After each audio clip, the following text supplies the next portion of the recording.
just want to straighten a couple of things out. I've never said, and I don't think Hillary Clinton thinks that you're a witting asset. You might be an unwitting asset. Not that that means you're stupid, but people can be used. Well, that's exactly what it means, though. That's exactly what it means. The other thing that confuses me, wait, I have one more question.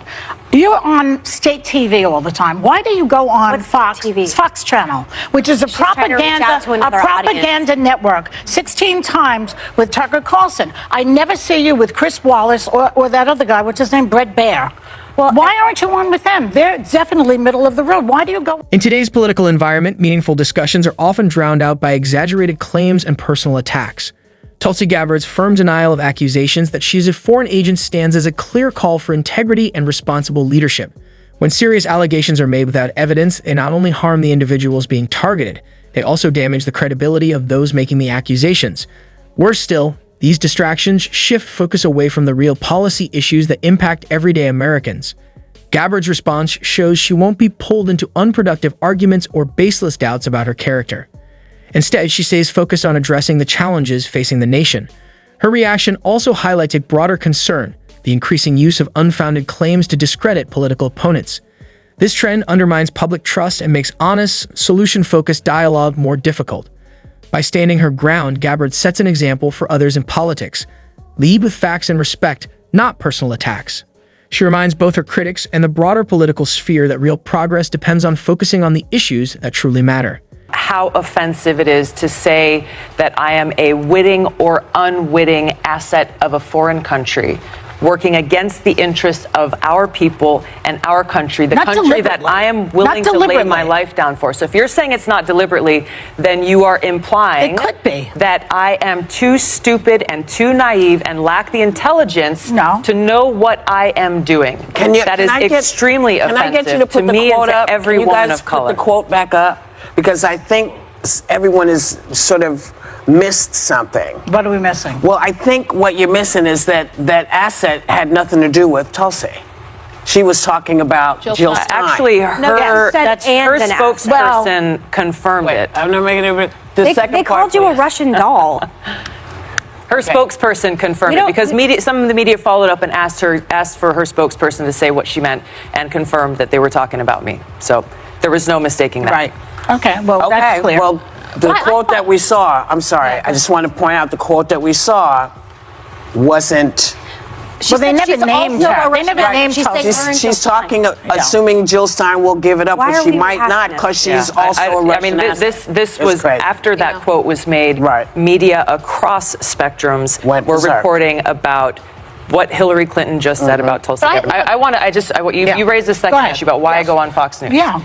I go on Tucker Carlson, go on Brett Baer, go on Sean Hannity, go on MSNBC, go on CNN. I am here to speak to every single American in this country about the unifying leadership that I want to bring as president. Not just speak to those who agree with me.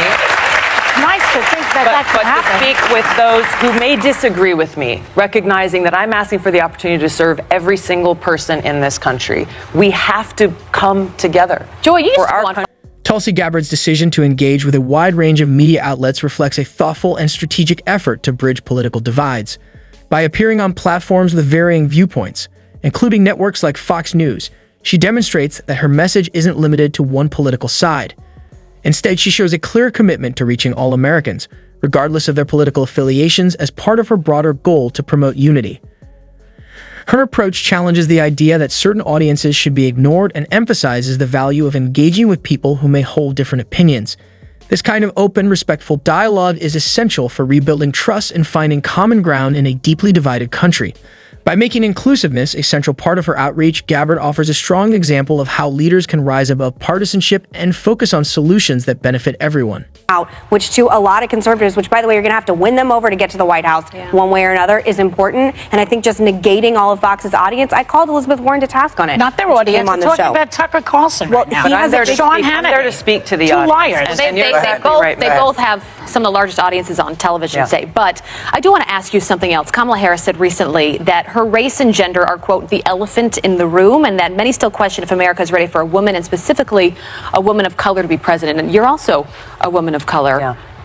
Is that you feel been a problem for you? And do you agree with her? No, I think the American people are ready for a president that will put people ahead of politics, put people ahead of profits. Then why is she saying that, you think? You have to ask Kamala that. I can't speak to why she's saying that. But what I've seen in our travels across New Hampshire, we just came from New Hampshire yesterday, across the early states, we have some New Hampshire people here, is we are building a coalition of support that is very diverse. Yes, it crosses party lines.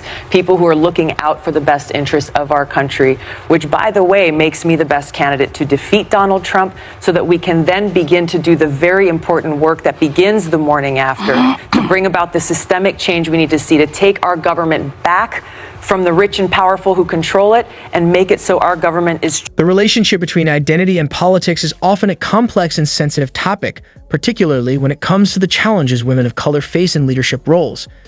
When asked about Kamala Harris's view that race and gender can present significant barriers in politics, Tulsi Gabbard offered a thoughtful and measured response. Rather than focusing on identity-based challenges, she redirected the conversation toward the importance of strong policy and effective leadership. Gabbard emphasized the need for leaders who prioritize people over politics and special interests, presenting a results-driven approach to governance. Her perspective stood out by shifting the focus from personal identity to problem-solving. She believes that true representation must also include meaningful action that addresses the real issues affecting communities.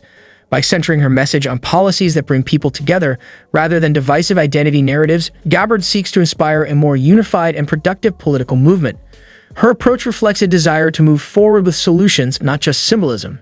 You wake up as president, do you say, first 5 big companies are going to return money to the people who are here? Maybe mixing up some of Andrew Yang's plan of how to do that. Do you say you're going to be able to write stuff off again so you can take your family on vacation if you need to? Is that your day one? Yeah, I think day one starts with making it so that, for example, with healthcare, we do not have big insurance and big pharma at the table as we're writing legislation to make sure that our healthcare policies are actually serving people and not driving up their profits. But you're going to give us some money back? Yes. The money, look, this is a fact, though. The money has been going. You have all these tax loopholes and giveaways that we saw with the last tax bill that was passed by Trump and the Republicans that were, by and large, a huge boon to those with the very most and leaving the rest of us behind, maybe with a few crumbs along the way. It's completely changing the paradigm of what our government is doing and who we're serving. Right. So day putting one, people first. You putting us back. Day one and every day that follows. You're also not going to take my guns. Appreciate that, too. All right. Tulsi Gabbard's policy platform lays out a bold vision for tackling long-standing inequalities and restoring trust in government from the ground up. She's committed to challenging the powerful grip that major insurance and pharmaceutical companies have over healthcare policy, advocating for reforms that put patients before profits.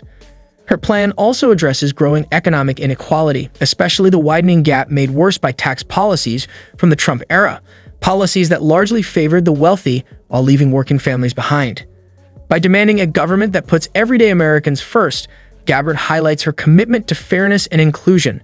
This approach doesn't just challenge the status quo. It reflects a rising demand for leaders who will confront corruption and fight for real change. With these efforts, Gabbard positions herself as a people-focused leader, working to build a government that truly serves all. Thanks for watching. Be sure to subscribe for more updates and conversations that matter.